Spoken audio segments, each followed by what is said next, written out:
मेरे प्रिय विद्यार्थियों, मैं किरण महन आज कक्षा 8वीं की वसंत पाठ 3 बस की यात्रा आपको समझाने जा रही हूँ। आप यही समझिए कि मैं आपको बस की यात्रा करवाने जा रही हूँ। इसके लेखक हैं हरिशंकर परसाई। सबसे पहले आपको कॉपी में पाठ का उद्देश्य लिखना है।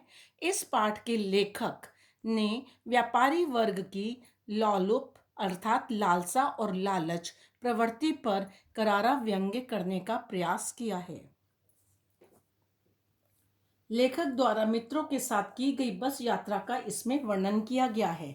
लेखक को समय पर अपने गंतव्य अर्थात जिस स्थान पर उसे पहुंचना था वहां पर पहुंचना है। यात्रा में लगने वाले समय का अनुमान कर वह बस यात्रा आरंभ कर देता है और जीर्ण शीर्ण अर्थात नष्ट भ्रष्ट बस ज्यों ज्यों घटती गति के साथ आगे बढ़ती है, लेखक के गंतव्य पर पहुंचने की आशा क्षीण हो जाती है। लेखक ने सतना तक पहुंचने के लिए अपने मित्रों के साथ बस से यात्रा का कार्यक्रम बनाया, जिससे वह जबलपुर की ट्रेन के समय तक वहां पहुंच सके। उसे सुबह घर पहुंचना था। कुछ लोगों ने शाम की बस से यात्रा न करने की सलाह भी उसे दी। लेखक ने देखा जिस बस से उसे जाना है वह बस तो बहुत ही पुरानी है। ऐसी बस तो डिब्बों में खड़ी होनी चाहिए। बस की दशा देखकर उसकी वृद्धावस्था पर उसको ख्याल आता है। उसकी बुरी नष्ट भ्रष्ट स्थिति को देखकर लोग सवारी करने से बचना चाहते थे। संयोग से बस कंपनी के एक हिस्सेदार अर्थात पार्टनर भी उसी बस से यात्रा कर रहे थे। उन्होंने बस के बारे में बताया बच्चों कि यह बस जब चलती है तो वह अपने आप ही चलती है। लेखक को उसकी दशा और अपने आप चलने को सोचकर हैरानगी हुई। उसके मित्रों ने उसे सलाह दी कि इस बस में ना बैठे, फिर भी उन्होंने साहस से उसे बिठा दिया। जो लोग उसे छोड़ने आए थे वे लेखक को ऐसे देख रहे थे जैसे लेखक की अंतिम विदाई कर रहे हों। बस स्टार्ट होने पर लेखक को ऐसे लगा मानो पूरा इंजन बस बन गया हो और बस ही पूरा इंजन बन गया हो। पूरी बस बुरी तरह हिल रही थी।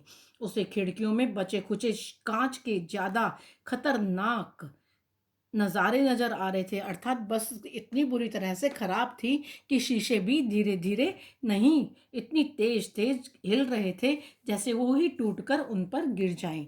वह बस की खिड़की छोड़कर एक तरफ हट गया।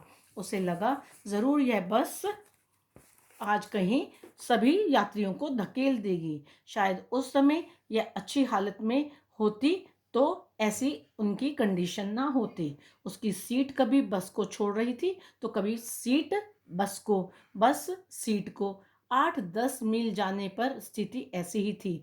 यह पहचानना मुश्किल हो रहा था कि सीट ऊपर है या लेखक। चलती बस अचानक रुक गई। पता चला पेट्रोल की टंकी में बेछेद हो गया है। ड्राइवर पेट्रोल बाल्टी में रख कर नली से इंजन में पहुंचाने लगा। उसे लगा अभी कुछ देर में बस कंपनी के हिस्सेदार बस का इंजन निकालकर गोदी में रख लेंगे, जैसे माँ बच्चे को शीशी से दूध पिलाती है। बस की घटती रफ्तार देखकर लेखक को उसकी स्टीयरिंग टूटने का, ब्रेक फेल होने का डर लगने लगा। रास्ते में आने वाले हर एक पेड़ से उसे यही डर लगने लगा कि बस उससे टकरा जाएगी। झील आने पर उसे लगता कि बस उसमें गिरकर डूब जाएगी। बस के पुनः रुकने पर उसके हिस्सेदार ने बस को एकदम ठीक बताया। कमजोर चांदी में बस वृद्धा की भांति लग रही थी, क्योंकि चांदनी रात थी और चांदनी भी बहुत ही कमजोर लग रही थी, क्योंकि धुंधली सी प्रतीत हो रही थी। उसे कमजोर चांदनी कहा गया है। ऐसा लगता था बस यहीं दम तोड़ देगी और इसी सुनसान में उसकी अंत्येष्टि अर्थात क्रियाक्रम हो जाएगा। इंजन खोलकर ठीक करने पर बस चल तो पड़ी, पर उसकी लाइट खराब हो रही थी। एक पुलिया पर पहुंचकर बस का टायर फट गया। यदि बस की रफ्तार तेज होती तो बस तो जाकर नाले में ही गिरती बच्चों। लेखक ने कंपनी के हिस्सेदार को श्रद्धा भाव से देखा कि इतने घटिया टायर वाली बस में जानबूझकर वह भी यात्रा कर रहा है। उसकी बलिदान की भावना देखकर लेखक ने सोचा इसे तो क्रांतिकारी आंदोलन का नेता होना चाहिए था।